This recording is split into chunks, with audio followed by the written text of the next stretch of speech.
Video start होता है और वहाँ पर प्रिंस आ जाता है और अपने फादर से बोलता है, फादर ये मेरी मदर नहीं हो सकती, ये कोई और ट्रेटर हो सकता है जो इन सभी के पीछे हो सकता है। तभी वो किंग बोलता है, तुम्हारा क्या मतलब है? और एकदम सीरियस लुक में बोलता है कि क्या वो तुम्हारे क्वीन इसके लिए रिस्पॉन्सिबल नहीं है क्या जो उसने किया? और बोलते है उसकी तरफ दिखाते हुए, तुम अपने ब्रदर को देखो, वो फटे चीटे कपड़े पहना है और वो भूखा भी है, क्या तुम्हें इसके बारे में पता था? प्रिंस एरेल की तरफ देखता है और एरेल भी अपने प्रिंस को देखता है और दोनों आपस में देखते हैं। फिर किंग बोलता है उससे प्रिंस से, तुम कहना चाहते हो कि तुम्हारी मदर ने कुछ नहीं किया, उसने तो अपना रिस्पॉन्सिबल भी नहीं उठाया। जिसको समझ में नहीं आ रहा था मैं सिंपल भाषा में समझा देता हूँ। किंग बोलता है अपने बेटे से कि तुम्हारी मदर कुछ भी ठीक से काम नहीं कर रही है, वो अपना रिस्पॉन्सिबल नहीं उठा रही है। और ये बात सुन के वो प्रिंस उसका मुँह बंद हो जाता है और वो कुछ कह भी नहीं पाता है अपने फादर से। फिर किंग क्वीन के पास जाते हैं और उससे बोलते हैं कि माय क्वीन, तुमने मुझे बहुत डिसअपॉइंट किया। और सभी लोग उन लोगों को देख रहे होते हैं। तभी अपने हीरो की मदर जाती है और बोलती है, मैजेस्टी यह सब क्वीन ने नहीं किया, मैं ये सब डिजर्व नहीं करती। किंग उसकी बातें सुनते और बोलते, क्या ये सब डिजर्व? तुम किस बारे में बात कर रही है? फिर उसके पास जाते हैं और उसे पकड़ते हैं कि तुम अच्छे से जानती हो कि तुमने एक ऐसे बच्चे को जन्म दिया है जिसमें मेरा ब्लड है और ये काफ़ी है कि तुम एक रॉयल फैमिली से जुड़ गई हो। तभी अपने हीरो की मदर बोलती है लेकिन। तभी किंग उसको पकड़ लेता है और बोलता है लेकिन कुछ नहीं, तुम्हें पता है कि तुम एक रॉयल फैमिली से आती हो तो तुम लोग एक गरीब जैसी लाइफ को कैसे जी सकती हो? और ये सब प्यार भरी बातें चल रही होती है और क्वीन को देखते हैं जो उन लोगों को ऐसी बातें देख के पूरी अंदर से जल जाती है। तभी किंग को देखते हैं जो क्वीन के पास जाते हैं और क्वीन से बोलते हैं, किंग मैं चाहता हूँ कि तुम उस ट्रेटर को पकड़ो जो ये सब के पीछे है और तुम मेक श्योर करना कि ये दोबारा कभी गलती ना हो और जो तुमने जो गलती की है तुम उसे भी सुधारो। तो वो अपना क्वीन बोलती है, यस मैजेस्टी, मैं ये मेक श्योर करूँगी कि वो ट्रेटर जल्द से जल्द पकड़ा जाए और उसे कड़ी से कड़ी सज़ा दिया जाएगा। फिर क्वीन जाती है अपने हीरो की मदर पास और बोलती है कि लिवेना, मैं तुमसे ये सब के लिए माफ़ी चाहती हूँ और मैं ये मेक श्योर करूँ कि ये दोबारा गलती ना हो।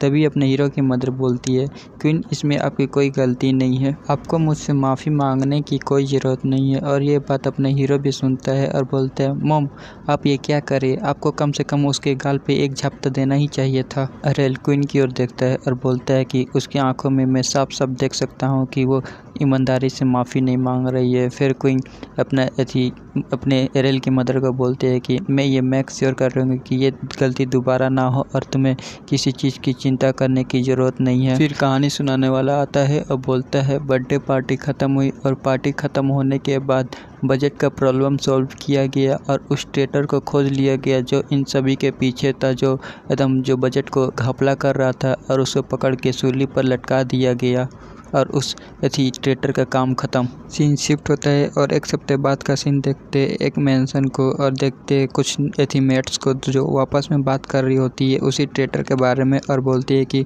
मुझे तो पता ही नहीं था कि वो ट्रेटर हो सकता है और उसने कितने सारे पैसे घपला मारे होंगे। दूसरे का बोलती है कि मुझे खुशी है कि वो ट्रेटर पकड़ा गया। और अपना हीरो उन लोगों की बातें सुन रहा होता है और बोलता है कि हाँ मुझे पता है कि तुम लोग भी खुश हो, लेकिन मैं खुश नहीं हूँ, मुझे अच्छे से पता है कि उन सभी का पीछे कौन हो सकता है। एरेल बताता है कि उस ट्रेटर के पकड़े जाने के बाद सभी चीज़ शांत हो गई। फिर वो अपने हाथ बंद करते ऊपर उछालता है और बोलता है कि जैसा कि मुझे एक्सपेक्ट था, मेरा ओपोनेंट वो आसान नहीं है। और बोलता है कि एक बार मैं बड़ा हो जाऊं उसके बाद मैं उसे पूरी तरह से डिस्ट्रॉय कर दूंगा, लेकिन उससे पहले। फिर अगले सीन में देखते अपने हीरो को जो रोने लगता है और उसकी मेड आवाज़ सुनती है, बोलती है क्या हुआ प्रिंस? और उसका मेड उसके पास जाती है और बोलती है लगता है कि उसको भूख लगी है। फिर मेड वहाँ पर खाना लेके आती है और अपने हीरो को खिलाती है। अपना हीरो भी फर्स्ट क्लास एरेल खाता है और बोलता है अपने मन में, उससे पहले मुझे स्ट्रॉन्ग बनना होगा और स्ट्रॉन्ग बनने के लिए पहले मुझे खाना होगा, पीना होगा और अपने QI को एब्जॉर्ब करते रहना होगा और तभी मैं उसको हरा सकता हूँ। और बोलता है इसके बाद मुझे अब थोड़ा सो लेना चाहिए। फिर एरेल सो जाता है। फिर 2 मिनट बाद का सीन दिखाया जाता है, एरेल सोया हुआ रहता है, तभी उसे कुछ आवाज़ सुनाई देती है और एरेल उठता है और बोलता है ये कैसी आवाज़ है? और उठ के देखता है तो उसकी नैनी सोई हुई रहती है। नैनी मेड दोनों एक ही है। फिर एक कैरेज को देखते हैं, फिर एरेल को देखते हैं विंडो के पास और बोलती है वो तो मेरी मदर की कैरेज नहीं है। और वो बोलता है कि वो नाइट किसके है? फिर अपने हीरो को देखते हैं जो अपनी माना की मदद से उड़ रहा होता है। तभी एरेल को कुछ आने की आवाज़ सुनाई देती है और वो बोलता है मेरी तरफ 3 गोटे आ रहे और एक तो मेरी शायद मदर हो सकती है, मैं उसकी ऐसी पावर को सेंस कर सकता हूँ, मतलब उसके ऐसी माना को, और 2 गो है और एक बच्ची है। और बोलता है कि मुझे जल्द से जल्द कुछ करना होगा, मुझे यहाँ से जाना होगा। फिर वो अपनी मेट की ओर देखता है, नैनी की ओर, और नैनी की ओर देखते हुए बोलता है मुझे जल्द से जल्द नैनी के पास जाना होगा। और अपना ऐसी एरेल उड़ते हुए जाता है और बोलता है बस थोड़ा सुनो, थोड़ा सुनो। फिर उसके मदर को देखते हैं जो दरवाज़ा खोलती है और वो कुछ देख के हैरान हो जाती है और देखती है अपने एरेल को जो उस मेट को गाल को खींच रहा होता है। और अपना वो मेट बोलती है बस करिए प्रिंस, अभी बहुत हर्ट हो रहा है। तभी अरेल की मदर उसके पास जाती है और बोलती है कि अरेल तुम्हें ये नहीं करना चाहिए, नैनी की बात सुनो। और अपने अरेल को देखते जो अपने मदर के पास जाने लगता है और वो अपने उसकी मदर बोलती है कि अरेल तुम्हें ये नहीं करना चाहिए, तुम एक प्रिंस हो। फिर मेट किसी की ओर देखती है और वो थोड़ा घबरा जाती है और बोलती है मिस फिनिफिया, और उसके सामने झुक जाती है और बोलती है मुझे नहीं पता था कि आप यहाँ पर आने वाली है, मुझे पता रहता था मैं आपका यहाँ पर आने के लिए कुछ प्रिपरेशन करके रखती। तो वो फिनिफिया बोलती है तुम्हें इसकी चिंता करने की कोई ज़रूरत नहीं, ये सब ठीक है। फिर अपने हीरो को देखते जो उसको देखते हुए बोलता है कि फिनिफिया एक किंग के दूसरा यदि कोकोपाइन। फिर फिनिफिया अपने बेटी के सर के ऊपर हाथ रखते हुए बोलती है कि तुम यहीं पर थोड़ी देर रुको, मुझे उन लोगों से कुछ बातें करनी है और मैं इनका नाम यदि फिन ले लूँगा इस कोकोपाइन का, क्योंकि ये इजी रहेगा। फिर नेक्स्ट सीन में देखते हैं उन दोनों को बैठे हुए और अपने हीरो की मदर अपने मन में सोचती है वो किस बारे में बात करना चाहती है, क्या मुझे सबसे पहले बात स्टार्ट करना चाहिए। तभी वो कुछ बोलने लगती है, तभी साइड से आवाज़ आती है, मतलब फिन बोलती है आई एम सॉरी। तो वो भी हैरान हो जाती है हीरो की मदर अपनी, और अपने हीरो की मदर खांसने लगती है और अपना फिन बोलती है कि क्या हुआ, तो क्या तुम ठीक हो। तो अपने हीरो की मदर बोलती है हाँ मैं ठीक हूँ। फिर बोलती है लेकिन तुम्हारा क्या मतलब है आई एम सॉरी। तो अपना थी वो फिन बोलती है कि मैं बस ये फील करती हूँ कि मैं तुमसे माफ़ी मांगना चाहती हूँ। आगे बोलती है मुझे अच्छा नहीं लग रहा है। तो अपना वो हीरो की मदर बोलती है क्या। तो वो फिन बताती है कि मैं प्रिंस की बर्थडे के बारे में बात कर रही हूँ, मैं उसके बारे में माफ़ी मांगने के लिए आई हूँ, तुम मुझे माफ़ कर दो। अपने हीरो की मदर बोलती है लिबना तुम क्या ये सब फैमिली की वजह से कर रही हो। तब ना वो फिन बोलते हैं कि मैं तुम्हें कुछ पे करने आई हूँ उस सब के बारे में। और वो बताती है कि मुझे क्वीन ने फोर्स किया था कि तुम्हारे साथ ऐसा करने के लिए, तुम्हें नीचे दिखाने के लिए। मैं तुमसे रूड बिहेवियर के लिए माफ़ी मांगने आई हूँ। और एक पोटली निकालते हुए उसकी ओर देने लगती है। अपना लिबना बोलती है ये क्या है। तो अपना बोलती है कि मैं सिर्फ तुम्हें ये देने के लिए आई हूँ, मुझे पता है कि ये सब देने से ये सब ठीक नहीं होने वाला है। लिबना उस पैसे को देख रही होती है। तभी फिन बोलती है कि मैं तुम्हें ये नहीं बोल रही कि तुम मुझे माफ़ कर दो, मैं तुम्हें ये बोलना चाहती हूँ कि तुम्हारा जितना भी गुस्सा हेटेड है तुम सिर्फ मुझ पे ही उतारो। फिर फिन किसी की ओर देखती है और देखती है वो अपने बेटे की ओर, और वो लिबना भी उसकी ओर देखती है और बोलती है आई सी। फिर वो अपने मन में सोचती है कि रॉयल फैमिली के अंदर बहुत से ऐसे फैमिली प्रॉब्लम है जो इसलिए वो चाहती है कि मैं उसकी बेटी को इस सब के अंदर ना घिसटूँ, इसलिए वो मुझसे माफ़ी मांगने आई है।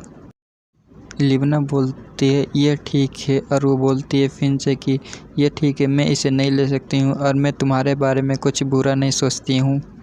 फिन उसकी बातें सुनती है और बोलती है लेकिन तुम्हें कॉम्प्रोमाइज़ करने की ज़रूरत नहीं है। तभी फिन बोलती है नहीं ऐसा नहीं है। फिर वो बोलती है कि लिबना बोलती है हमें एक दूसरे के दुश्मन बनने की कोई ज़रूरत नहीं है। फिर वो पैसा उसकी ओर घसकाते हुए बोलती है कि तुम इसे रख लो मेरी तरफ से एक गिफ्ट की तौर पर। फिन लिबना की ओर देखती है, लिबना भी फिन की ओर देखती है और वो लिबना बोलती है कि मुझे अच्छे से याद है, और बोलता है कि जो हमारा बजट का प्रॉब्लम है मुझे ये अच्छे से याद है, ये सब के पीछे कौन है वो पर्सन, मुझे मैं उस पर्सन को नहीं भूल सकती। तो फिन भी बोलती है हाँ वो पर्सन ना। फिर तभी अपना लिबना बताती है हाँ वही पर्सन, वो क्वीन है जो मैं उसकी पहले एक मेड हुआ करती थी। तभी अपना हीरो बात ये सुनता है और हैरान हो जाता है और बोलते है क्या मेरी मदर उस क्वीन की पहले मेड हुआ करती थी। अरेल बोलते हैं ओ इसलिए वो क्वीन हमारे पीछे पड़ी हुई है। और तभी वहाँ पर मेड आती है और बोलती है प्रिंस क्या आपको कुछ हुआ है, क्या आप अनकंफर्टेबल है। तभी अपने अरेल को देखते हैं जो उसको प्रिंस मेड को देखता है और हंसने लगता है और बोलते नहीं नहीं मैं ठीक हूँ, अपने मन में ही बोलता है। तो मेड भी उसे देखती है और बोलती है प्रिंस तो ठीक ठाक लग रहे। फिर वहाँ से चली जाती है। फिर अपने वो प्रिंस उन लोगों को देखता है और मेड बोलती है उस छोटी बच्ची से दानिया तुमने कहाँ तक बुक रीडिंग की है। फिर अपने हीरो की ओर देखते हैं और बोलते हैं क्या मुझे और भी कॉन्सेंट्रेट करना चाहिए उनकी बातें सुनने के लिए। फिर वो एकदम पोजीशन में बैठ जाता है और बोलता है तो ठीक है, मुझे और भी कॉन्सेंट्रेट करना चाहिए उनकी बातें अच्छे से सुनने के लिए। फिर वो करने लगता है। फिन और लिवना को देखते हैं। फिन बोलती है लिवना से, मैं जानती हूँ कि वो क्वीन मुझे पसंद नहीं करती है, लेकिन मेरे पास एरेल है और मैं अपने एरेल को बचाने के लिए कुछ भी कर सकती हूँ और जो क्वीन चाहती है मैं उसे नहीं होने दूँगी। और इसी के साथ ये वीडियो यहीं ख़त्म हो जाती है। तो वीडियो पसंद आए तो वीडियो को लाइक कर देना, चैनल को सब्सक्राइब कर देना। तब तक के लिए साइड।